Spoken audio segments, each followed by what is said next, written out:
sarees పట్టు సంబరాలు. Win 5 gram gold coin, 3 winners every week on purchase of 10,000 rupees. NTR గారు ఇచ్చిన అవకాశాన్ని వేటూరి వరకు సద్వినియోగం చేసుకున్నారు, పాట రాశారు కూడా. ఆ పాట సినిమాలో లేకుండా చేశారు అని తెలిసి నిజమేనా? అది చేశారు కాదు, అనుకోకుండా అలా జరిగింది. అది లేటర్ స్టేజ్ అండి.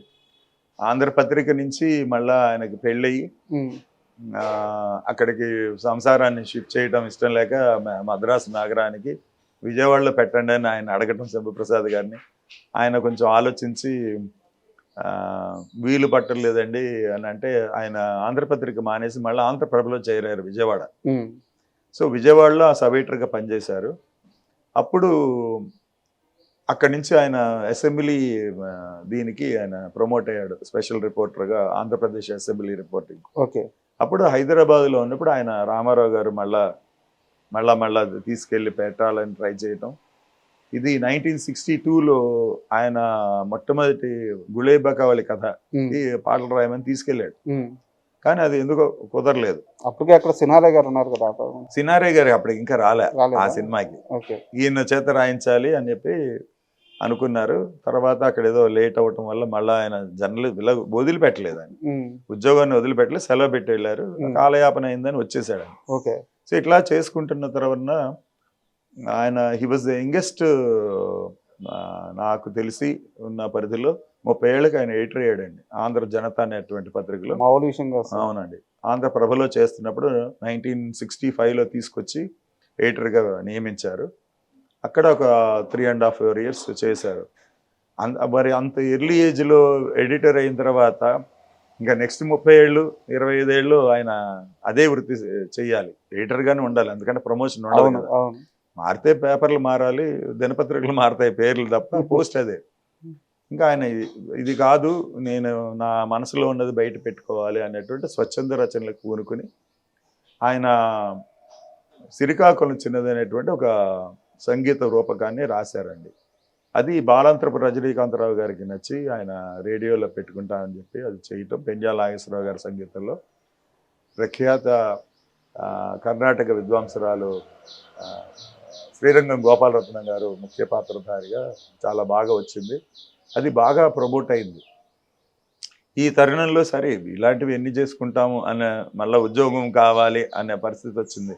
అంటే స్వచ్ఛంద రచన చేసి పుస్తకాలు ప్రచురించుకొని లేకపోతే ఇంకో రకంగా ప్రాముఖ్యత తెచ్చుకోవడం కంటే ఒక బాధ్యతాయుతమైనటువంటి ఉద్యోగంలో ఉంటే బాగుంటుందని అనుకుంటున్న తరుణంలో చక్రపాణి గారు ఆల్రెడీ అంతకుముందు పరిచయం ఉండటం, వాళ్ళకి మద్రాసులో ఉద్యోగం చేస్తున్నప్పుడే ఆయన ఒక 4 స్క్రిప్ట్లు వర్క్ చేసి ఇచ్చారండి విజయ సంస్థకి. ఆ పరిచయంతో ఆయన ఏం చేశారంటే ఒక టెలిగ్రామ్ పంపించారు, నేను కొత్తగా ఆడవాళ్ళ కోసం వనిత అనేటువంటి మ్యాగజైన్ పెడుతున్నాను, మీరు దానికి ఎడిటర్గా ఉంటే బాగుంటుంది అని. ఓకే. సో అదొక ఆనరీ, ఒక గొప్ప గుర్తింపు అని ఆయన ఫీల్ అయ్యి మద్రాసు వెళ్ళారు. ఆ విశేషం ఏమో తెలియదు కానీ వెళ్ళారు, మాట్లాడుకున్నారు, జీతభత్యాలు చేరతానని మాట ఇచ్చారు. సరే ఖాళీ అయిన తర్వాత అక్కడ మీటింగ్ అయిన తర్వాత బయటకు వస్తే స్టూడియోలో అందరూ తెలిసిన వాళ్ళే కదా, సరే వెళ్తే రామారావు గారు షూటింగ్ నడుస్తుంది దీక్ష సినిమా. ఆయన ఎదురుపడినప్పుడు చెప్పారు ఇలా ఉద్యోగం చేరడానికి వచ్చారంటే ఆయన చాలా కోపడి, నేను ఎప్పటి నుంచి అడుగుతున్నాను, ఎన్నాళ్ళు చేస్తారు, ఈ సినిమాలో మీరు పాట రాయాలని చెప్పి ఒక కృష్ణుడు సత్యభామ మధ్య ఒక డ్యూయట్, ఒక కళలో వాళ్ళ హీరో హీరోయిన్లు ఊహించుకుని వాళ్ళిద్దరూ ప్రణయానికి ప్రతీకగా ఒక డ్యూయట్ రాయించుకున్నారు. అది పరిపూర్ణంగా ఆయన రాసి అందరూ ముచ్చటపడి పెట్టాలనుకున్న, కలర్లో చిత్రీకరించాలనుకున్నటువంటి డ్యూయట్. కాకపోతే ఏమైందంటే ఈయన రాసి అందరూ ఒప్పుకున్న తర్వాత పిక్చర్ ఆల్మోస్ట్ అయిపోయి వచ్చింది కదండి, అడిషనల్ బర్డెన్ అవుతుంది అని చెప్పి ఆ నిర్మాత కొంచెం అభ్యర్థించడంతో ఆ రోజుల్లో చాలా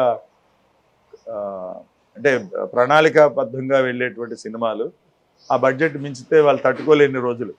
అవునవును. సో ఆయన వద్దని చెప్పడం, దాంతో మన ఘంటసాల గారు సుశీల గారు పాడాల్సినటువంటి డ్యూయట్ అది ఆగిపోయింది. ఓకే. అప్పుడు ఆయన అన్నారు, నన్ను ఇట్లాగా భావ్యం కాదు, ప్రతిసారి ఉద్యోగం మానిపించి ఇట్లా రప్పించటం ఇది నాకు ఇది కొంచెం ఆయన మనస్తాపం వెల్లడించారు రామారావు గారు. అది కాదు, మీ దగ్గర ఉన్నటువంటి ఈ వరవడి చాలా గొప్పది, వేరే చాలా వైవిధ్యమైనది, మీరు సినిమాల్లోనే చేయాలి, మీరు రాసినటువంటి ఈ సిరికాకుల చిన్నది నేను విన్నాను, దాంట్లో నేను 2 క్యారెక్టర్లు వేస్తా అన్నాడు. దాంట్లో రాజుగా కృష్ణదేవరాయలు గారి క్యారెక్టర్ అండి, కథాపరిచయం చిన్నగా. ఒక బ్రాహ్మడు విలన్గా ఉంటాడు, వాళ్ళ ఫ్రెండే. ఆ 2 క్యారెక్టర్లు వేస్తాను, విలన్ క్యారెక్టర్ను రాజుగారి క్యారెక్టర్ 2 వేస్తాను. మీరు అప్పుడు వడ్డే రమేష్ గారు అని చెప్పి విజయవాడ వారు ఆయన కాల్ షీట్ కోసం తిరగటం, నేను ఆ సినిమాని ప్రొడ్యూస్ చేస్తానని ముందుకు రావటం. ఇప్పుడు దర్శకుడు ఎవరు అనేటువంటి దీంట్లో ఆయన సూచించారన్నమాట, విశ్వనాథ్ గారు అయితే బాగుంటుంది అని. వాళ్ళు అప్పటికి పని చేయట్లేదు కలిసి, ఒక సినిమా చేశారు, తర్వాత వారికి ఉన్నటువంటి విభేదాల వల్ల విడిపోయారు. సో ఆయన విశ్వనాథ్ గారు అయితే బాగుంటుంది, ఆయన్ని మీరు కన్సల్ట్ చేయండి, నాకు ఇష్టం ఉంది, నేను చేస్తాను అని అంటే, అప్పుడు ఫాదర్ ఆయన నాకు పరిచయం లేదు కదా అని చెప్పి గొల్లపూడి మారుతీరావు గారి సాయంతో ఆయన పరిచయం చేసుకున్నారు. అలాగా ఆయనకి ఈ సిరికాకుళం చిన్నది నాటకం వినిపించడం, అనుకోకుండా ఆయనకి అది నచ్చి ఆయన టేపు ఆయన చెప్పినది ఒరిజినల్ నాటకం కూడా విని అలాగే చేద్దామని చెప్పి ముందు నా సినిమాలో మీరు పాట రాయండి అని అప్పుడు ఓ సీత కథలో పాటలు ఫస్ట్ పాడారన్నమాట.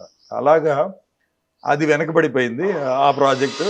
ఈ ప్రయాణం పాటల రచయితగా ప్రయాణం స్టార్ట్ అయింది. అయితే ఈ మొత్తం ప్రయాణంలో వేటూరి గారిని ఎన్టీఆర్ చాలా బలంగా నమ్మినట్టున్నారు. అంటే ఒకటి చాలా యంగేజ్ నుంచి తెలియటం, ఒకటి ఆయన చాలా గొప్ప సాహితీ ప్రేమికుడు అండి. రామారావు గారు మామూలుగా సినిమాల్లో కనిపించే మనిషి కాదు, చాలా ఆయనకి సాహిత్యం మీద మంచి పట్టు ఉంది. చాలా తరోగా ప్రతి విషయాన్ని అడిగి తెలుసుకుని, ఆయన ఒక స్క్రిప్ట్ ఒక ఇంటర్వ్యూలో చెప్తారు ఫాదర్తో, ఆయన దగ్గర ఎన్ని స్క్రిప్ట్లు ఉన్నాయి, ఎన్నేళ్ళ నుంచి ఉన్నాయని.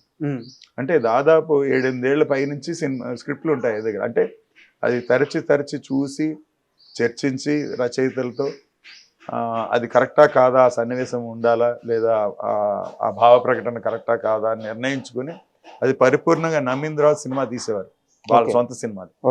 అంత ప్రేమ అనమాట తెలుగు భాష మీద ఆయనకి, అంత మక్కువ. సో ఈయన వచ్చినటువంటి నేపథ్యం కానివ్వండి, కుటుంబ నేపథ్యం, ఈయన రాసే శైలి ఆయనకి నచ్చింది. అవునవును, నిర్మోహమాటంగా చెప్పడం, స్ట్రైట్ ఫార్వర్డ్గా రాయటం, ఇవన్నీ ఈయన రచనా ప్రక్రియ, ఆయనకి కవితాంశ ఇవన్నీ నచ్చి ఆయన బలంగా చాలా మంచి రచయిత అవుతాడు, మంచి పేరు వస్తుంది అని చెప్పి ఆయన నమ్మే చేశాడు ఆయన. And for more videos, please subscribe to iDream. Please subscribe to iDream. Please subscribe iDream. And please subscribe to iDream. For more videos, subscribe to iDream. please like, share and subscribe to the channel. Congratulations, iDream. Subscribe to iDream. Subscribe to iDream. So subscribe to iDream Media. iDream ki iDream team andarki huge congratulations. Please subscribe iDream Media. Please subscribe to iDream. Subscribe iDream. Please subscribe to iDream. iDream అంటే నా కళల ఛానల్ను subscribe చేసుకున్న నోరు తిరుగుతలేదు, మీరైతే గంట గుర్తు కొట్టండి. For more such videos, please subscribe to iDream. Subscribe to iDream. Please subscribe to iDream. Please subscribe iDream Media. Please do subscribe to iDream. Please subscribe to iDream Media. For best entertainment and information, please subscribe iDream. And don't forget to subscribe to iDream.